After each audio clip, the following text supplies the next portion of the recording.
But so we became good friends. Arnold, after the workout, there was a supermarket across the street from Vince's, and Arnold would actually, we'd walk over there. Arnold would actually buy my groceries. Really? Wow. Yeah, we got to be good friends.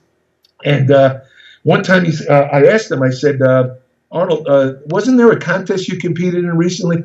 He says, yeah, the Miss Universe. That's the first American show. I said, what happened? He says, I'll show you what happened.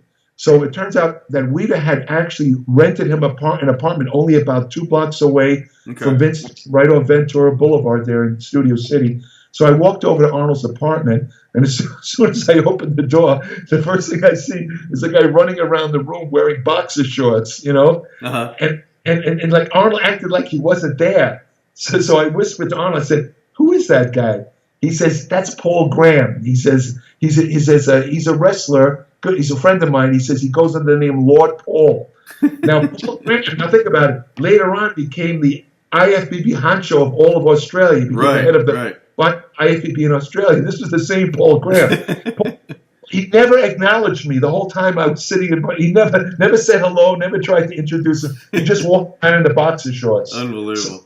So Arnold sits me down and he says, let me show you the medallion that all the competitors had to wear at this show in Miami Beach where Frank Zane beat me.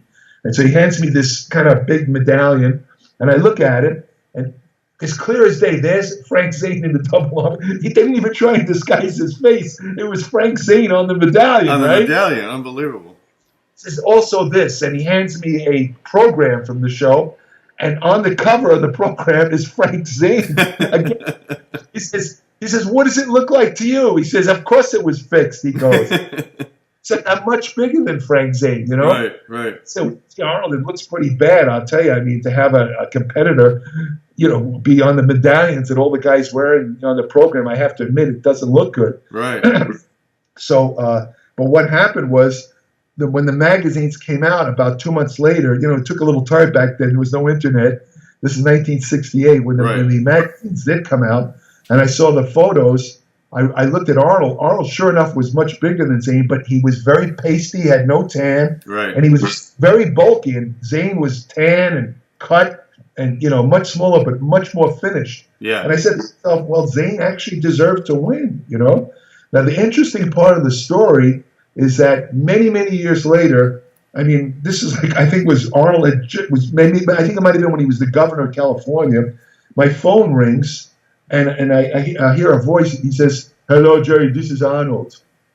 And I said to him, Arnold, I said, do you remember that conversation we had many years ago where you told me that you should have beaten Frank Zane and you showed me the program? He says, no, the truth of the matter is Frank Zane was the better man that night and he deserved to win. Wow. And that's big of you to say that, Arnold. I mean, he says, no, it was the truth. Yeah. He said, I came over a little raw.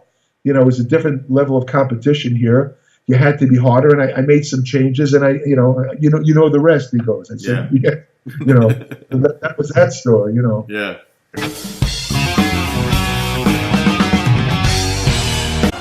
Bodybuilding Heroes and Legends Volume 1 by John Hanson is the book that celebrates the golden age of bodybuilding. This was the era in which legends such as Arnold Schwarzenegger, Sergio Oliva, Frank Zane, Robbie Robinson, Cal Scalak, and Mike Menser battled it out on stage for the biggest titles in bodybuilding. Read about some of the most exciting competitions that took place in the 1970s, including the Oliva-Schwarzenegger battles, Zane's first Olympia victory, and Scalak's controversial Mr. Olympia appearance, and much more.